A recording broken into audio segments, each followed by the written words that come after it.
Sebenarnya hepatitis akut itu ya mirip dengan hepatitis yang lain, karena pada prinsipnya hepatitis itu adalah peradangan ya, atau inflamasi yang memang biasanya disebabkan oleh virus. Hanya saja hepatitis akut ini datangnya secara tiba-tiba, khususnya pada anak gitu ya.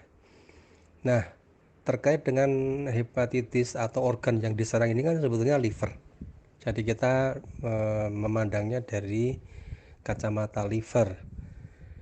Jadi kalau dipandang dari psikologi Islam tentang fungsi liver, maka sebenarnya ada beberapa fungsi liver yang pokok ya. Misalnya fungsi liver itu adalah memperbaiki darah yang telah rusak atau menyaring racun dalam darah.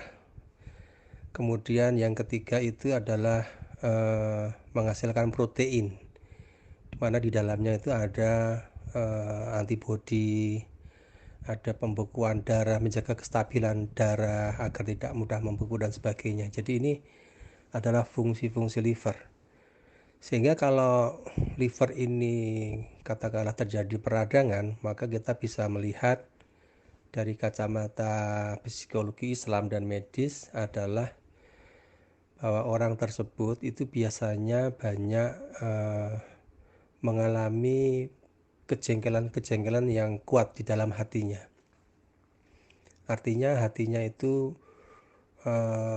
penuh dengan amarah, jengkel dengan suatu keadaan atau orang-orang tertentu yang dia tidak sukai, yang tidak dia senangi.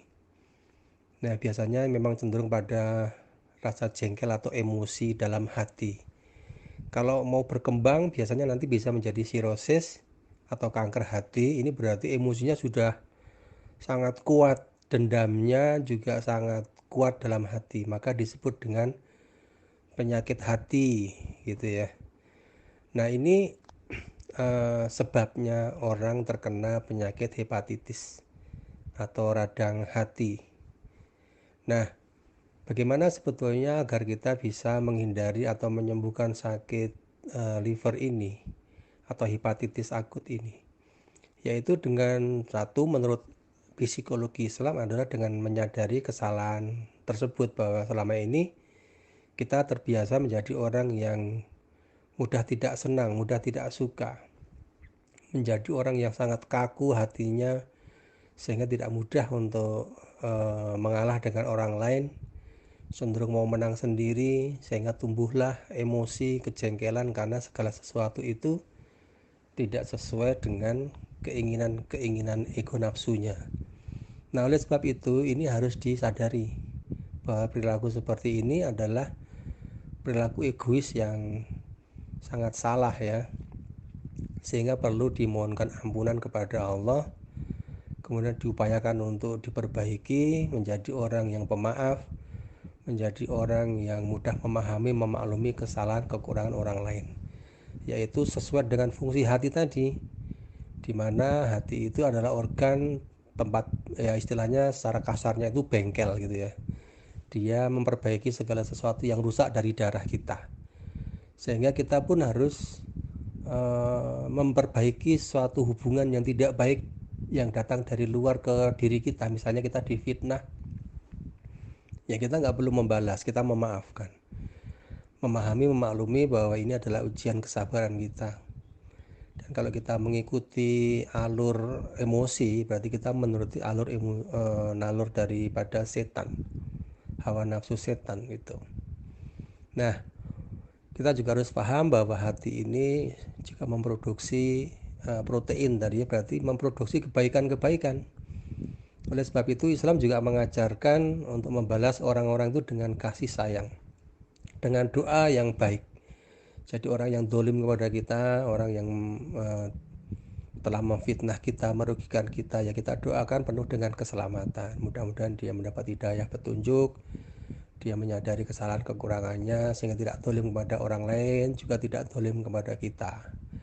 Jadi ini adalah konsep memaafkan, fa'fu anhum, dan kemudian memohonkan keselamatan bagi mereka, yaitu wastaghfir lahum, Kemudian sikap kepada orang ini adalah lintalahum, yaitu berlemah lembut, melembutkan hati kita kepada orang-orang yang keras kepada kita. Inilah fungsi liver yang menjadi simbol bagi kita untuk kita baca sebagai perilaku buruk kita yang tidak sesuai dengan fitrah dari fungsi liver tadi, sehingga Allah mengingatkan kita dengan sakit hepatitis dan kita mesti kembali ke jalan yang benar, yaitu sesuai dengan fungsi liver tadi, menjadi orang yang pemaaf, menjadi orang yang mudah untuk mendoakan keselamatan bagi orang yang zalim, yang jahil, juga bersikap lemah lembut kepada orang-orang yang jahil tersebut, yaitu memahami, memaklumi kekurangan kesalahan orang lain. Inilah sabar, inilah orang-orang yang menjaga hatinya dari godaan setan. Insya Allah, Allah akan menjadi ridho kepada orang-orang yang berjihad melawan setan, tidak menuruti setan, tetapi menuruti sunatullah, ketetapan, ketentuan Allah Ta'ala yang ada di dalam Al-Quran maupun yang ada di sunatullah lewat konsep fungsi organ tubuh ini. Saya rasa itu yang dapat saya sampaikan berkaitan dengan kenapa kok anak. Nanti kita akan membahas di lain waktu dengan judul psikogenetik ya. Kita akan masuk ke kenapa kok ke anak tadi ya, itu ada jawabannya adalah di psikogenetik.